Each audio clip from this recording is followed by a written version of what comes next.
What is going on, you guys? Welcome back to the show. And in today's episode, we're going to break down the Week 5 matchup between the New Orleans Saints and the New York Giants. This is one from a gambling standpoint where we could touch on that right off the bat, where the line has moved from the Giants being -2.5 to 1 point to the Saints -2.5. I'll have to look on where I end up doing it, but crazy line movement going over zero. So what do the folks in Vegas know? They usually have something in tune. Maybe it was just the impact of neighbors and stuff along those lines. But something to keep in mind there is a lot of people who are very smart at making money are saying now the Saints are the favorite. So something to keep in mind with that. Obviously, last weekend versus the Chargers were favorites by about 6.5 points, and the Giants won outright. So let's talk about that to get started with Jackson Dart's rookie debut for the Giants. I thought he passed the test with flying colors. The only thing that I would like to see him do a little bit better is obviously the sliding, which he knows that. Dable's been screaming at him, and I think we all are collectively are sitting in front of our TVs on Sundays or in the stadium at MetLife, if you were there, screaming, please slide. Please don't try and stiff arm a defender who's, way bigger than you by stiff arming him in the face with your throwing hands. It's not the smart move. It doesn't lead to longevity. But that was the only knock that I have on him to start as a professional quarterback in this league. We saw a lot of what he did well in the preseason, transfer to the regular season matchup versus the Chargers. We saw him use his legs a lot, and that's one thing that I want to touch on is, what I'm somewhat concerned about going into his second start versus the Saints is just the durability of that hamstring early on, and that he must have been running on like such a red. I wish they had like a heart rate monitor on him to see like how high his BPMs were, because he must have been just running on red, because running for his life, taking everything and just activating his fight or flight within his body, because he's running a million miles per hour per second, and you could tell like even with that hamstring injury, or that nagging lingering issue, he was grabbing his hamstring, stretching it out. He was still ready to push through it no matter what. So it was definitely, that'll be something to watch as we get into this one. And clearly Jackson Dart uses his legs a lot to be able to run. The offense goes through a lot of running with a quarterback. Will he be able to do that versus Saints with a lingering hamstring issue, and to have that explosive ability right off a read option to get upfield as quickly as possible? I guess we'll have to see how this week looks. I'm sure he was sore as shit on Monday after that one. I was like thinking about that too. I'm sore just watching him grab his hamstring, and I have and just sitting on the couch. And then that leads us to our next thing for this matchup versus Saints is who will be able to step up at the wide receiver position, with Malik Neighbors unfortunately going down for the year with the ACL injury.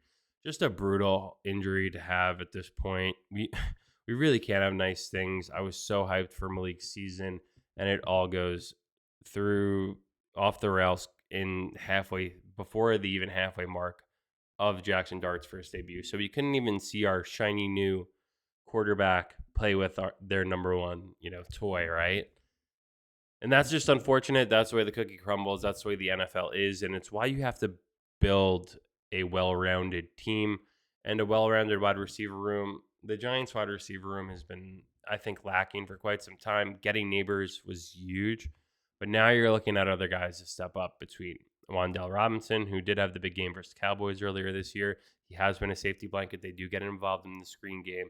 But what are we going to get from Darius Slayton? Is it going to be downfield threats? Is he going to be able to stretch the field, in that intermediate range between like 8 to 15 yards if they need to create some plays downfield? Is he going to be able to do that? And so far this season, and even last year, he really hasn't been. You would think just Neighbors taking away so much of the opposing team's focus and concentration and manpower to try and stop him would allow one of these other guys to step up. And to this point, they have not, which has me concerned. And then you have the kind of the unknowns, right? We know what Slayton can do and Wan'Dale can do. We know where their potential is kind of capped and limited. But from the unknown potential side, now you're going to be able to see Jalen Hyatt really have his, I don't want to say debut, but this is his first, hey, you don't play defense, you don't play special teams, so this is the really only time you're going to be on the field, right, is in a true offensive series. We saw him play some of the second half last week. I did focus on him specifically in a couple instances where he just runs around very lackadaisical, doesn't care, like he wants to block it all down the field, and it might lead to biting the Giants in the ass. But let's just talk about him as a wide receiver. We're going to see it fully on display in a dome. There's no excuses for him. This is it. Like, it's make or break. I said it before the season started. It's a make or break season for him. But now we're going to see, can he actually step up? Can he play wide receiver at the NFL level? The data shows that he can't, but who knows? Victor Cruz came out of nowhere one time, so I'll always just have that from a potential and hopeful standpoint that maybe someone will eventually down the line be able to do that too. Can it be Jalen Hyatt? Who knows? But we will find out this season about what his future is on this team and in this league. Next up would be Bo Collins, who I thought looked great. And I don't know if they ended up activating the whole Jordan Humphrey or whatever, but I thought both of those guys had a pretty strong preseason. There were some drops here and there, but when they did get open and they did find space, they were able to make plays. They were able to shake guys off of them. So maybe one of them will be able to, get some time and show that they belong in this league just as much as anyone else. And then with Tyrone Tracy Jr. still out, you are going to have the mix at the running back position between Cam Scatabo and and Devin Singletary. What would this Giants team be doing if they didn't draft Scatabo in the 6th round? Because he is the glue that is putting everything together at this point. He's doing everything you need. He's running as hard as possible, getting north and south, making sure he's trying to get first downs. And then on the other side of things, he's a great blocker, pass protection. Also on these designed quarterback powers and runs, he's usually leading almost like a guard and putting a hat on the linebacker and doing a great job of it too. And a lot of prima donna running backs don't want to do that, and he is doing it from day one as was he a 4th round pick? And he fell deep for where his clear value is within this league, because he is a day one guy that is having a phenomenal impact on this team. But what would the Giants be doing if they didn't have him and they just had Motor Singletary and Turbo Miller, and you're hoping one of them could carry the load right now? I'm so glad that they did pick him, so credit is where credit's due. But maybe that was something they were just thinking about, in the back of their sleeve the entire time, or holding up their sleeve the entire time. Next up to the defense, the defensive line absolutely balled out last weekend. Brian Burns doing his thing, sack, looks amazing. 5 sacks, leading the NFL, tied with a couple other folks there. Abdul Carter getting to the top of the list in terms of hurries and quarterback pressures. So it's not translating to the sack stat sheet, but we can all watch with our eyes how dominant he is being right now in terms of just his impact on the game. And it's not translating to the stat sheet, but this is the first time I think in my life where it actually doesn't matter for someone like him, where they are having such a direct impact on the play of these quarterbacks that they're forced to throw it away because he's just so good. And I think a lot of people will recognize that, where I think a couple years ago when you looked at Kayvon, right, who's having his own good season and a contract year, right, that we would always say, oh, it's not showing on the stat sheet, but he's making these plays there. Kayvon wasn't getting to the quarterback and impacting the game the way that 51 is from a multitude of different areas. He just wasn't. This is the true definition of that. And then Dexter almost had that pick 6. We were pulling for him so badly there. I'm sure my boy Bars Cars was going nuts watching that. I was FaceTime with my dad, and I'm like, "Oh wow!" He's like, "What's going on?" Because I was a little ahead of him on the stream or whatever. But just I wish he got into the end zone, because that's the thing too. When the Giants get caught on these interceptions where they don't get back on a pick 6 or something, and next thing you know, you're kicking 3. They did get in after the Drew Phillips.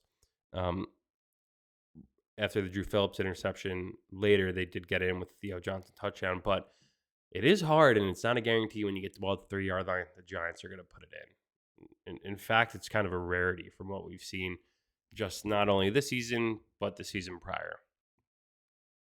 Which leads us all to this matchup coming up this weekend versus New Orleans Saints, who have not won a game yet this season, so they are due. It is the NFL. The Giants are coming off a huge momentum dump, and maybe that's the thing, right?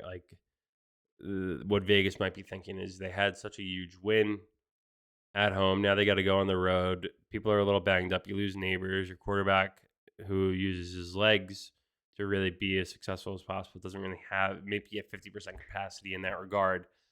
So that's probably why Vegas is treating this as a potential win for the Saints. Um, who the Saints have played a bunch of tough games. They just lost to the Bills last weekend, but they have some dogs. They have some guys that are trying to win as well. And where I think again, similar to what I said about the Chargers, but where this game comes down for the Saints to win. And Kellen Moore is their first year head coach. I believe it's his first year. But we've seen him, been very familiar with him over his time as the Cowboys coordinator there. But I think what the key to for the Saints to win this game, I said this similar to last week, will be running the football because the Giants still show that there are so many gaps in that run defense between, and they just never shore it up. Doesn't matter if it's Shane Bowen, doesn't matter if it's Wink Martindale. Really, ever since they lost Leonard Williams a couple years ago, they just haven't been able to figure it out.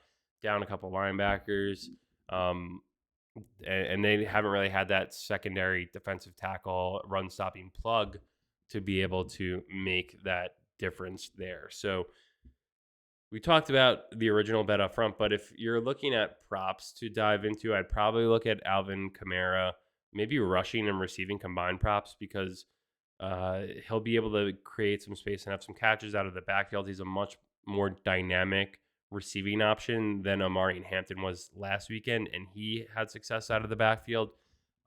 And then also from a running perspective, Amari Hampton had a huge day against the Giants and breaks some big plays. I would probably look at Kamara to do the same as well.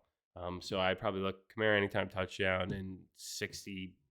If it's like 60 or 70 rushing yards, probably hit the over on that, or the combined rushing and receiving. That might be like 90 or 100, but I think he hits that, clears that fairly easily because this is a winnable game for the Saints. So if you don't think that they're going to be doing everything in their power to figure out a way or a game plan to beat the Giants, you got another thing coming for you. And this is the game plan that they need to have because Spencer Rattler, I don't think is going to do enough by himself to win this game. I know they have some banged up wide receivers. Olave, I think he had a touchdown last week, but they're kind of figuring out those guys. Shaheed hasn't really been too explosive since I think like early on last season, or I picked him up in a couple of fantasy leagues, and he would have like a 3 touchdown game and then fall off the map. So I think the strength of this Saints team is going to have to go through Alvin Kamara for them to beat the Giants, and I think he's in line for a big performance. Having said all of that, I do like the Giants to go on the road this week and get another win. I do not think this will be an easy game by any stretch of the matter. I think it comes down to a field goal. So look for our boy Judd McTavish to hopefully get out there again. Vote McTavish. And hopefully, the Giants can get another win, move the 2-0 for Jackson Dart because you're going to have a huge third start potentially for Dart versus the Eagles where, let's be honest, they're power ranked the number 1 team in the league, and the Giants haven't had any success really against them in a number of years at this point. Thank you guys for watching. Have a great rest of your day. And if you like this video, give a like, drop a comment. Let me know what you think about the upcoming matchup versus Saints, and we'll talk to you guys soon. Thanks.